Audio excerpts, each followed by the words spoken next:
అత్యాధునిక labs, international collaborations, advanced placements. మీ dream career ని రీచ్ అవ్వడానికి మీ best choice Godavari global university.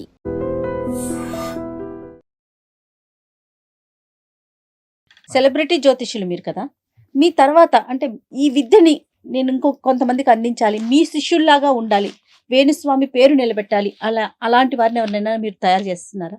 ఉన్నారు, ఒకళ్ళు ఇద్దరు నేర్చుకుంటున్నారు. ఒక ఇద్దరు అమ్మాయిలు నేర్చుకుంటున్నారు మీ దగ్గర. నా దగ్గర నేర్చుకుంటున్నారు. ఆల్రెడీ వాళ్ళు సెలబ్రిటీలు, చాలా పెద్ద సెలబ్రిటీలు, అంటే ఫైనాన్షియల్ సెలబ్రిటీలు. ఓకే. అంటే రాజభోగులు వాళ్ళు. అంటే బాగా డబ్బులుండి, బాగా ల్యాండ్ లార్డ్స్ ఉండి అట్లా. ప్లస్ మా పాప కూడా నేర్చుకుంటుంది. ఓకే, నేర్చుకుంటుంది. సో నెక్స్ట్ జనరేషన్ లో వేణుస్వామి గారి పాపను కూడా చూడబోతాం. యా, డెఫినెట్ గా. వేణుస్వామి గారు, నమ్మకం వేరు, మూఢనమ్మకం వేరు. దీనికి ఉన్న డిఫరెన్స్ ని మీరు ఎలా మాట్లాడతారు? మనల్ని ముందుకు తీసుకెళ్లేది నమ్మకం, మనల్ని ఆపేది మూఢనమ్మకం. ఎక్కడైతే మనల్ని ఆపేస్తుందో అది మూఢనమ్మకం. అది మూఢనమ్మకం. ఆపేది మనకొద్దు. నేను అమావాస్య నాడు కారు కొన్నా. నా ఫస్ట్ కారు షోరూమ్ నుండి అమావాస్య నాడు కొన్నా. సో ఇక్కడ నేను అనేది ఏంటంటే, చాలా మందికి తెలియని ఒక విషయం చెప్తా. నలుపు దేనికి సంకేతం? చెడు అనుకుంటారు సాధారణంగా. జనరల్గా శనికి అనుకుంటారు. కాదు, నలుపు రాహుకు సంకేతం. కానీ మనం నలుపును శనికి అంటగట్టి మనం కూర్చున్నాం. మీరు అబ్జర్వ్ చేస్తే ప్రపంచంలోని సెలబ్రిటీలు, ఇండియాలోని సెలబ్రిటీలు అందరూ వేసుకునే బట్టలు నలుపు, వాళ్ళ కార్లన్నీ నలుపు, సీఎంల కార్లు నలుపు, మినిస్టర్ల కార్లు నలుపు.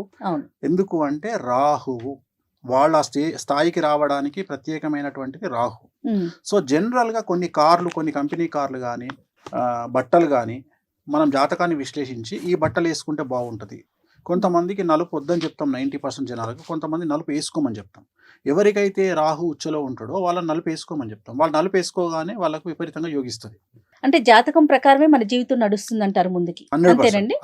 మన జాతకంలో మనం పుట్టినటువంటి మన లగ్నాన్ని బేస్ చేసుకొని మన లైఫ్ డిసైడ్ అయి ఉంటుంది.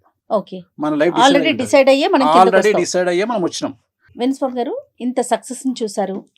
సక్సెస్ఫుల్ జ్యోతిష్కుడు అంటే వేణుస్వామి గారి పేరు తెలియని వారైతే లేరు కదా. ఎవరికన్నా థ్యాంక్స్ చెప్పాలి ఈ సందర్భంగా అంటే మీరు ఎవరికి చెప్తారు? నా లైఫ్లో నా వైఫ్, నా పాప ఇద్దరికి. ఎందుకంటే నా వల్ల కొన్నిసార్లు వాళ్ళు బాధపడ్డ సందర్భాలు ఉన్నాయి. ఇప్పుడు నా వైఫ్ ఉంది, తను పెద్ద మ్యూజిషియను, భారతదేశంలోనే తనకు మంచి పేరు వచ్చింది, చాలా పెద్ద. సో నేను ఒక్కొక్కసారి ఫీల్ అవుతుంటా, నా వల్ల తను ఏమైనా ఇబ్బంది పడుతుందేమో అని. రెండోది, నేను అగ్రెసివ్ క్యారెక్టర్. అంటే జనరల్గా నాది ఎంత అగ్రెసివ్ అంటే, నన్ను ఎవడన్నా టార్గెట్ చేస్తే 10 నిమిషాల తాడోపేడ తెలుసుకుందాం అనే రకం నేను. అంటే నేను ఎగ్జాంపుల్ చెప్తా. ఇప్పుడు దావూద్ ఇబ్రాహిం ఉన్నాడు, నా దృష్టిలో దావూద్ ఇబ్రాహిం అనేటోడు కొనికిసుక కొట్టాం నా దృష్టిలో. అంటే నేను అనేది ఏంటంటే, చంపడం అనేది పెద్ద నిర్ణయం తప్ప దానికి సంబంధించిన ప్రాపగండ చేయడం, ఇప్పుడు చంపడం అనేది పెద్ద విషయం కాదు. వాడు గన్నుతో కాలుస్తాడు, కత్తితో పొడుస్తాడు, గొంతు బిసుకుతాడు. సో నేను అనేది ఏంటంటే, ఈ డాన్లు లేకపోతే ఎదుటి వ్యక్తి ఎంత పెద్ద తోపైనా ఐ డోంట్ కేర్. సో కొన్ని సందర్భాల్లో నా వైఫ్, మీరు ఇంత సైలెంట్గా ఎండుకుంటున్నారు, మీరు మీ ఒరిజినల్ అగ్రెసివ్ కదా, మీరు అటాక్ చేయండి, మీరు తలుచుకుంటే ఏదైనా చేయగలుగుతారు అంటే, ఇక్కడ నేను ఎంచుకున్న మార్గం వేరే ఉంది కదా, వామాచారము. నేను చేయలేను అనేది నేను తలుచుకుంటే పూజలతోనే చేస్తా, అవసరం లేదు అనే కండిషన్ తనకు అప్లై చేసి, తనకు అర్థం చేసి, సో నన్ను తను అర్థం చేసుకున్నందుకు, అలాగే నేను పడే బాధలను తను భరిస్తున్నందుకు నేను థ్యాంక్స్ చెప్పుకోవాలంటే నా వైఫ్కి చెప్పుకుంటా. సో ఈ జనరేషన్లో 20 సంవత్సరాల పాప ఇంత అగ్రెసివ్గా, ఇంత సమాజము ఇంత టార్చర్ పెడుతుంటే, లేకుంటే కావాలని ఒకళ్ళిద్దరు నన్ను మీద దాడి చేస్తున్నప్పుడు నా పాప అర్థం చేసుకుంటుంది, నాకు సపోర్ట్గా నిలబడుతుంది అనుకున్నప్పుడు తనకు థ్యాంక్స్ చెప్పుతా. అన్నిటికంటే ముఖ్యమైందంటే, నన్ను టార్గెట్ చేస్తూ, నన్ను విమర్శిస్తూ, ప్రతిరోజు నా బ్రెయిన్ యాక్టివ్గా ఉండడానికి తోడ్పడుతున్న నా విమర్శకులందరికీ థ్యాంక్స్ చెప్తా. సమాజాన్ని మీరు ఏ దృష్టితో చూస్తారు గురుగారు? ఎందుకంటే తిట్టేవారు ఉన్నారు, పొగిడేవారు ఉన్నారు, లాభపడే ఉన్నారు, అంటే పాజిటివ్, నెగిటివ్, అట్లా మీరు ఏ కోణంలో చూస్తారు? సమాజంలో జనాలు ఎప్పుడు అమాయకులే. మోసగాడు కూడా అమాయకుడే, మోసం చేసేవాడు కూడా అమాయకుడే. మోసం చేయడము జాతకం మీద ఆధారపడి ఉంటుంది, మోసపోవడము జాతకం మీద ఆధారపడి ఉంటుంది. సో ప్రతి ఒక్కళ్ళు బలి ఇవ్వబడే వాళ్ళే. కానీ it will take time. First ఒక వ్యక్తి ఏమనుకుంటాడంటే, నేను వీని మోసం చేసిన, నేను సక్సెస్ అనుకుంటాడు. కానీ మోసపోయిన వాడు నమ్మిండు, ఆ నమ్మకం వల్ల మోసం చేసిన వాడికి అవకాశం దొరికింది. వీడి లెవెల్లో వీడెవరినో నమ్ముతాడు, వీడు మోసపోతాడు. సో ప్రతిదీ సమాజాన్ని నేను జ్యోతిష్యమైన కోణంలోనే చూస్తా తప్ప వ్యక్తిగతమైనటువంటి కోణములో నేను చూడను. నాకు మనుషులు కనిపించరు, మనుషుల నెత్తిలో ఉండేటువంటి నవగ్రహాలు కనిపిస్తాయి, 12 లగ్నాలు కనిపిస్తాయి. నేను ఎంతసేపు వాళ్ళని ఆ దృష్టితోనే చూస్తా. సో సమాజంలో నాకు సంబంధించినంత వరకు వాళ్ళ జాతకాన్ని బేస్ చేసుకొని వాళ్ళు తీసుకునే నిర్ణయాలు అనేటివి ఉంటాయి. So astrology is nothing but decision. మనము తీసుకునేటువంటి నిర్ణయాలే మన జాతకము. సో మనము అక్కడికి వెళ్ళాలా వద్దా, ఆ హాస్పిటల్కి వెళ్ళాలా వద్దా, ఆ మనిషి దగ్గరికి వెళ్ళాలా వద్దా, ఇవన్నీ కూడా మన జాతకం మీద ఆధారపడి ఉంటాయి. రైట్. పర్సనల్గా నేను వాణి గారికి చాలా పెద్ద ఫ్యాన్ అండి. చాలా చాలా ఇష్టం ఆవిడంటే నాకు. ఎన్నో కచేరీలు, ఎన్నో ప్రోగ్రామ్స్ చేస్తుంటారు కదా. మీకోసం పర్సనల్గా ఎప్పుడైనా ఒక సాంగ్ మీ ముందు చేసింది ఏమన్నా ఉందా? చాలా సార్లు. మీ ఫేవరెట్ సాంగ్? సో నా ఫేవరెట్ సాంగ్ అంటే భక్తికి సంబంధించి వెంకటాచల నిలయం. సో వెంకటాచల నిలయం అనేది నాకు కిక్కిస్తుంది. ఆ పాట నాకు తను వాయించిందంటే నేను పిచ్చోన్ అయిపోతా. సో అది భక్తికి సంబంధించి. అలాగే 7G by Brindavan colony and Aashiqui 2. So ఈ పాటలు నాకు చాలా ఇష్టం.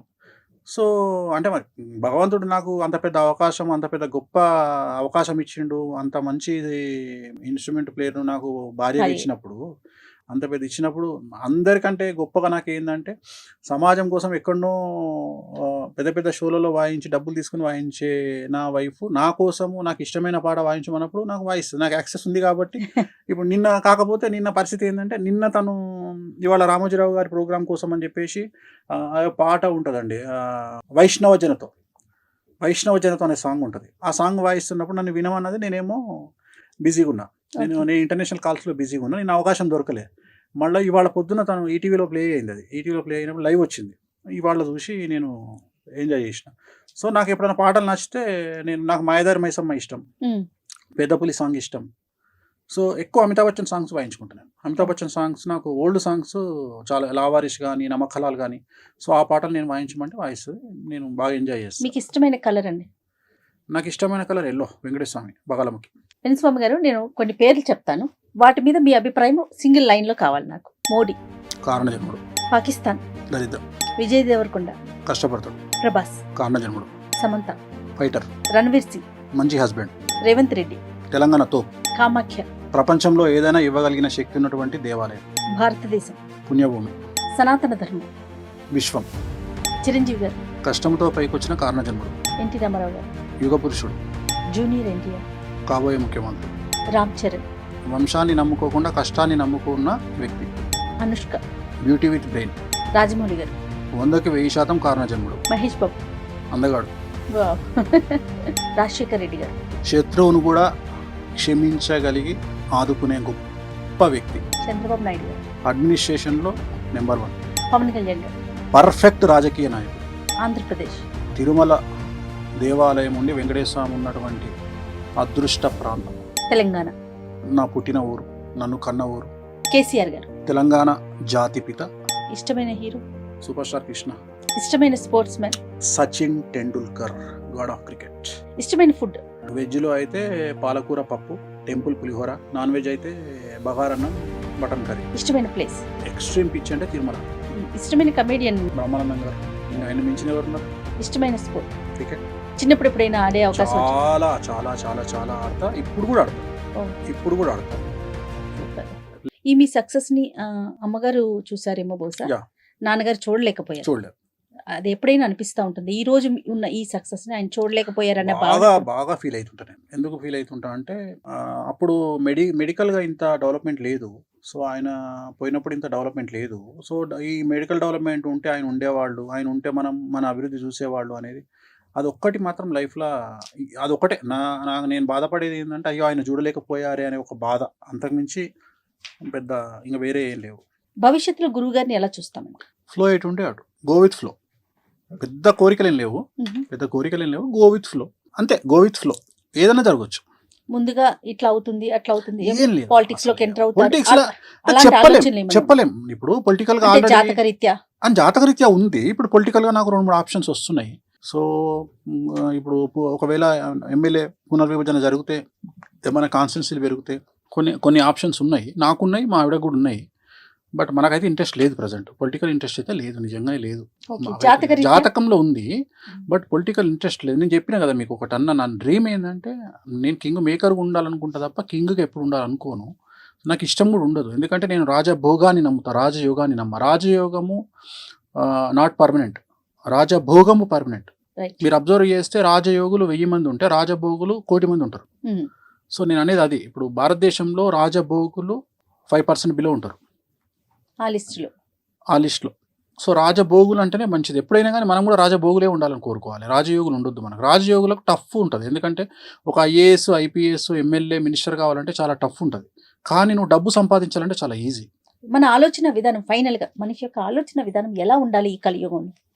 కలియుగంలో ఒకటి గుర్తుపెట్టుకోండి, కలియుగం వేరు, భారతదేశం వేరు, తెలుగు రాష్ట్రాలు వేరు.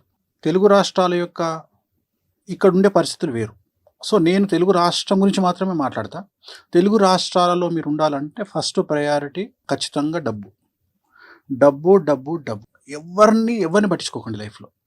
రెండవది, అసలు తెలుగు రాష్ట్రాలలో ఒకరిని విమర్శించే హక్కు కానీ నైతికత కానీ ఎవరికి లేదు, ఇంక్లూడింగ్ వేణుస్వామి. సో ఎవరిని విమర్శించేంత శుద్ధ పూసలు తెలుగు రాష్ట్రాలలో లేరు, ఉండరు, ఉండబోరు. కాబట్టి ఎవ్వరు విమర్శించినా పట్టించుకోకండి. వాళ్ళు విమర్శించనియండి, మీరు విమర్శించకండి, మీ పని మీరు చేసుకుంటూ వెళ్ళిపోండి. కానీ వాళ్ళని విమర్శించాల్సిన పని లేదు. బట్ మీ పని మీరు ఒక్కొక్కసారి silence also a better answer. So సైలెన్స్గా ఉండడం ఆన్సరే. No message is a message. ఒకసారి మెసేజ్ ఇవ్వకపోవడం కూడా మెసేజ్ అవుతుంది. సో చాలా చాలా పెద్ద వాళ్ళ దగ్గర నుండి నేర్చుకునేటువంటి పదాలు ఇవి. పివి నరసింహారావు గారు ప్రధానమంత్రిగా ఉన్నప్పుడు బాబ్రీ మసీదును కూలగొడుతున్నప్పుడు ఆయన ఫోను, అప్పుడు ల్యాండ్ ఫోన్ ఉండేది, ఆయన ఫోన్ ఎత్తకుండా సైలెంట్గా కూర్చున్నప్పుడు అప్పుడు ప్రసాద్ గారు, ఆయన దగ్గర సెక్రటరీగా పనిచేస్తున్నటువంటి ప్రసాద్ గారు, టీటీడీ ఈవోగా పనిచేసిన అతను వచ్చి, సార్ ఏంది సార్ మీరు అంత పెద్ద హంగామా జరుగుతుంది బాబ్రీ మసీదులో, మీరేమో సైలెన్స్గా ఉన్నారు, ఏంది పరిస్థితి అంటే, అరే సైలెన్స్ కూడా ఒక నిర్ణయమేరా బాబు అని చెప్పారంట పెద్ద ఆయన. సో అట్లా ఒక్కొక్కసారి సైలెన్స్ కూడా ఒక నిర్ణయం. ఎప్పుడు నెగ్గాలో కాదు, ఎప్పుడు తగ్గాలో, అలాంటివి కూడా తగ్గడం నేర్చుకోండి. నేను చెప్పదలుచుకున్న పాయింట్ ఏంటంటే, మరీ ముఖ్యంగా ఆడవాళ్ళ దగ్గర తగ్గడం వల్ల లైఫ్ చాలా బాగుంటుంది. సూపర్. అర్థమైందా? రాముడు భార్య మాట విని జింకను తేవడానికి పోయిండు. దశరథుడు భార్య మాట విని రాముణ్ణి అడవికి పంపించిండు. రావణాసురుడు భార్య మాట వినకుండా చచ్చిపోయిండు. వీళ్ళందరూ యుద్ధాలు చేసి బతికిరు. అవును. ఎవరైతే భార్య మాట వినలేదో ఆయన చనిపోయిండు, ఆయనే రావణుడు. విన్నవారు. సో కలియుగంలో నేనేమంటా అంటే, ఎక్కువగా స్కోప్ అమ్మాయిలకు ఇచ్చి, భార్యలకు ఇచ్చి, బిడ్డలకు ఇచ్చి, తండ్రులకు ఇచ్చి, ఎక్కువ మన జీవితంలో ఎక్కువ స్పేస్ ఆడవాళ్ళకి ఇవ్వడం వల్ల, వాళ్ళకు ఇంపార్టెన్స్ ఇవ్వడం వల్ల ఫ్యామిలీలు బాగుంటాయి అనేది నా ఉద్దేశం. ఎందుకంటే ఇది గ్రహచారం గురించి మాట్లాడుతున్నాను, వ్యక్తిగతంగా మాట్లాడలేదు. సో ఆడవారికి ఇంపార్టెన్స్ పెరుగుతున్న సందర్భంలో, ఏ ఇంట్లోనైతే ఆడవారు ఏడవరో, ఏ ఇంట్లోనైతే ఆడవారు ఆనందంగా ఉంటారో, ప్రశాంతంగా ఉంటారో, ఆ ఇల్లు డబ్బుకు, ఐశ్వర్యానికి నిలవుగా ఉంటుంది. ఇంట్లో సాధారణంగా మీరంతా జ్యోతిష్యం వైపు ఉంటారు. వాణి గారు ఆవిడంతా సంగీతం, మ్యూజిక్. కలుసుకుంటే ఎక్కువగా ఎలాంటి విషయాలు డిస్కస్ చేస్తారు కామన్గా? ఇవి రెండు వదిలేసి పర్సనల్ విషయాలు ఉంటాయా, కుటుంబ విషయాలు? నాకు కోపం రాదు. సో జనరల్గా మేము ముగ్గురం కలుసుకుని, నేను, మా ఆవిడ, మా పాప కలుసుకునేది డైనింగ్ టేబుల్. నేను డైనింగ్ టేబుల్ దగ్గరికి పోగానే మా పాప, మా ఆవిడ ఇద్దరు ఈ డైరెక్షన్లో ఉంటారు, నేను ఈ డైరెక్షన్లో ఉంటా. వీళ్ళిద్దరు యుద్ధం స్టార్ట్ చేస్తారు. వాళ్ళు కంప్లైంట్లు అన్నీ ఈవిడిస్తుంటుంది, ఈమె ఇస్తుంటుంది నాకు. నేను చివరికి తిన్న తర్వాత వాళ్ళు ఏముండిరు అని అడుగుతాను. నేను తిన్న తర్వాత అంటే నా మొత్తం మైండ్ వీళ్ళిద్దరు తినేస్తారు. అంటే నాకు ఓన్లీ మేము ముగ్గురం కలిసేది డైనింగ్ టేబుల్. తర్వాత నేను వ్యక్తిగతంగా నా బెడ్రూమ్లోకి వచ్చిన తర్వాత నేను తను పక్కపక్కనే ఉంటాం కాబట్టి, నేను మాట్లాడే ప్రతి మాట తనకు 2 చెవులు అందరికి ఉన్నట్టే. ఒక చెవు ఏమో తన పర్సనల్ పని చేసుకుంటుంటుంది, అంటే ఎవరితో మాట్లాడడము, ఇంకో చెవు నాకు వదిలేస్తుంది. సో నేను ఎవరితో మాట్లాడుతాను, పొలిటీషియన్తో మాట్లాడుతున్నా, ప్రజెంట్ సబ్జెక్ట్ ఏంది, ఈ సబ్జెక్ట్ మీద కమెంట్ చేస్తాను. ఇప్పుడు ఉదాహరణ, నేను భారతదేశంను, మీరు చూసే భారతదేశం వేరు, నేను చూసే భారతదేశం వేరు. నేను భారతదేశానికి రాబోయే కాలంలో పెను సంచలనాలు జరగబోతున్నాయి. అసలు ఎవరు ఊహించినటువంటి సంచలనాలు భారతదేశంలో జరగబోతున్నాయి. ఆర్థికంగా పెట్రోలు, డీజిలు, డబ్బు, సో డాలర్ మారకం. ఎందుకంటే ఇప్పుడు డాలర్ మారకం అంటే సామాన్యమైన జనాలకు తెలియదు. సామాన్యమైన జనాలు ఏమనుకుంటారంటే డాలర్తో నాకేం పని అనుకుంటారు. కానీ ఇక్కడ 100 రూపాయలు 110 రూపాయలు ఉన్న నూనె 170 రూపాయలు అయింది వాళ్ళ, రేపు 400 అవుతుంది ఇంకో సంవత్సరంలో. సో ఇవన్నీ సామాన్యులకు తెలియదు. నేను ఈ డిస్కషన్ చేస్తున్నప్పుడు తను మొత్తం క్యాప్చర్ చేస్తుంటుంది నా డిస్కషన్ అంతా. నేను పొలిటీషియన్తో మాట్లాడుతున్నప్పుడు ఒక పొలిటీషియన్తో ఒక ఎమ్మెల్యేతో మాట్లాడుతున్నా, ఒక ఎంపీతో మాట్లాడుతున్నా, లేకపోతే ఒక సీనియర్ జర్నలిస్ట్తో మాట్లాడుతున్నా, ఒక విశ్లేషకులతో మాట్లాడుతున్నా. సో వాళ్ళతో మాట్లాడుతున్నప్పుడు అవన్నీ క్యాప్చర్ చేసుకుంటుంది. చేసుకొని తను తర్వాత నన్ను క్వశ్చన్ చేస్తుంది, మీరు ఇది అన్నారు కదా, సో దీనికి ఏంది అంటే, మీరు ఒక మాట అన్న, తను వీణ వాయిస్, తను వీణ కంటే కూడా చాలా పెద్ద విశ్లేషకురాలు. తను చాలా చాలా చాలా విశ్లేషణ చేయగలుగుతుంది. సో నా దగ్గర నుండి ఇన్ఫర్మేషన్ తీసుకొని తను ఎవరి దగ్గర ఉన్న దాన్ని మాట్లాడడానికి వాడుతుంది, లేదా ఇంకొద్దిగా ఇన్ఫర్మేషన్ క్యాప్చర్ చేయడానికి పనిచేస్తుంది. ఎక్కువ డిస్కషన్ అంటూ మాకు ఉండవు. మాకు జనరల్గా నేను చాలా సీక్రెసీ మెయింటైన్ చేస్తాను. అంటే నా క్లయింట్లకు సంబంధించిన విషయాన్ని నా భార్య దగ్గర కూడా మాట్లాడా. అంటే జనరల్గా నన్ను అందరూ ఏం ఆలోచిస్తారంటే, నేను ఏదున్నా మీడియాలో మాట్లాడతా అనుకొని ఆలోచించే జనాలు ఉంటారు నా గురించి. కానీ నేను 90% 99% నా క్లయింట్ల సీక్రెట్ నేను మెయింటైన్ చేస్తాను. చాలా మందికి ఆ విషయం తెలియదు. అందుకనే నన్ను నమ్మి చాలా పెద్ద పెద్ద వాళ్ళు వస్తారు నా దగ్గరికి. బ్యూరోక్రాట్లు వస్తారు నా దగ్గరికి, జడ్జిలు వస్తారు, హైకోర్టు జడ్జిలు వస్తారు. సో చాలా పెద్ద వ్యక్తులు వస్తారు. ఎందుకంటే వాళ్ళకి సంబంధించిన సీక్రెట్స్ చాలా ఎక్స్ట్రీమ్ ఉంటాయి, చాలా పెద్ద. ఎందుకంటే నన్ను నమ్మి నా సీక్రెట్స్ను నాతో షేర్ చేసుకుంటారు వాళ్ళు. ఎందుకంటే డాక్టర్ లాంటి వాడిని నేను. సో డాక్టర్ దగ్గరికి పోయి మనం ఎంత సీక్రెట్లు మాట్లాడుకుంటామో, ఒక ఆడిటర్తో ఎన్ని సీక్రెట్లు మాట్లాడతామో, అట్లా నా దగ్గరకు వచ్చి అన్ని విషయాలు అంత ఓపెన్గా ఉంటారు. అలాంటి వాళ్ళకు నమ్మకాన్ని ఇవ్వాల్సిన బాధ్యత నా మీద ఉంటుంది. కాబట్టి నేను ఈవెన్ నా భార్యతో కూడా షేర్ చేసుకోను. ఏదైనా టాపిక్ ఉంటే ఎంటర్టైన్మెంట్ టాపిక్ ఎక్కువ, చాలా వరకు మజాక్ చేయడము, జోకులు వేయడము. అంటే నన్ను చూస్తే ఇట్లుంటాడా వేణుస్వామి అనుకోరు ఎవరు. చాలా డిఫరెంట్గా ఉంటాను నేను ఇంట్లో. అంటే టైం దొరికేది అంత. ఎందుకంటే మ్యాక్సిమం నేను నైట్ నేను ఇంట్లో నా టైము 9కి స్టార్ట్ అయితే నెక్స్ట్ డే మార్నింగ్ 9 వరకు. ఈ 9లో రాత్రి 9 నుండి 12:30 వరకు నేను మేల్కుంటా. ఈ 12:30 వరకు నాకు ఇంటర్నేషనల్ కాల్స్ వస్తూనే ఉంటాయి. సో అమెరికా నుండి, ఆస్ట్రేలియా నుండి, న్యూజిలాండ్ నుండి, యూరప్ నుండి నేను కాల్స్ తీసుకుంటుంటా. దాంట్లో క్లయింట్స్, ఒక అమ్మాయి మాట్లాడుతుంది, ఒక అమ్మాయి లవ్ గురించి మాట్లాడుతుంది, ఒక అమ్మాయి మోసం చేసిన వాడి గురించి మాట్లాడుతుంది. సో జనరల్గా మనకు తెలుగు రాష్ట్రాల్లో మనోళ్ళు ఏమనుకుంటారంటే, ఎన్ఆర్ఐ అనగానే మనోళ్ళు కొన్ని 100 కోట్లు సంపాదించారేమో అనుకుంటారు. కానీ అమెరికాలో అంటూ దొమ్మికేటోడు కూడా ఎన్ఆర్ఐ, లండన్లో లాటిన్ కట్టుకుంటూ ఎన్ఆర్ఐ. వాడు కూడా ఫోన్ చేసి నాకు ఫీజు కూడా కట్టుకోలేని స్థాయిలో వాడు మాట్లాడుతుంటాడు. సో ఇవంతా తను గ్రాస్ప్ చేసి, ఇవన్నీ తను మైండ్లో పెట్టుకొని తను ఎక్కడైనా వాడడానికి ప్రయోగిస్తుంది. సో మాకు ఇంతే తప్ప, అంటే సబ్జెక్ట్ పరంగా ఇన్ఫర్మేషనే తప్ప వేరే విషయాలు మాట్లాడుకునే అవకాశం మాకు ఉండదు. ఏదైనా ఉంటే నిర్ణయాల గురించి మాట్లాడుకుంటాం. ఇప్పుడు పలానా దగ్గర ప్రోగ్రామ్ వచ్చింది, చేయాలా వద్దా. ఉదాహరణ, ఏదైనా ఒక దగ్గర వచ్చింది, ఏదైనా ప్రోగ్రామ్ వచ్చింది, చేయాలా. ఇప్పుడు యూఎస్ ఉంది, యూఎస్కి నేను వెళ్ళాలా వద్దా.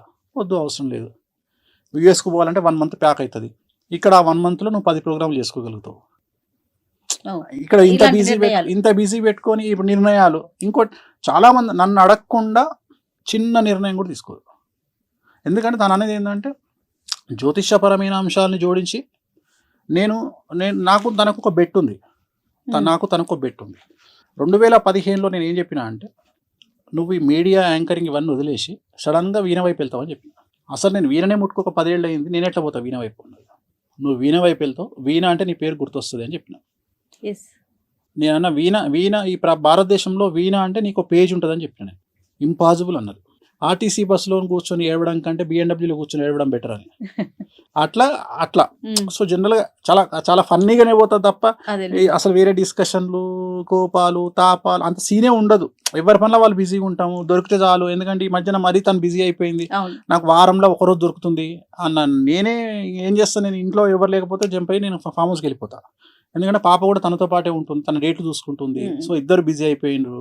సో అందుకని నేను మ్యాక్సిమం సో ఒక ఫన్ అట్మాస్ఫియర్ ఇంట్లో ఎప్పుడు నేను ఎక్కడున్నా అట్లనే ఉంటుంది. నేను ఎవరి దగ్గర ఉన్నా అంత కామెడీగా, అంటే ఈ ఆఫ్ స్క్రీన్ నేను డిఫరెంట్గా ఉంటా కొద్దిగా, ఆన్ స్క్రీన్ వేరే. నేను కెమెరా స్టార్ట్ కాగానే నాకు తెలియదు స్వామి ఏం చేస్తాడో అట్లా మాట్లాడతా. కానీ ఆఫ్ స్క్రీన్ నేను చాలా ఫన్నీగా, చాలా కూల్గా, చాలా ప్రశాంతంగా మాట్లాడుతూ ఉంటాను. అసలు అగ్రెసివ్నెస్ ఉండదు.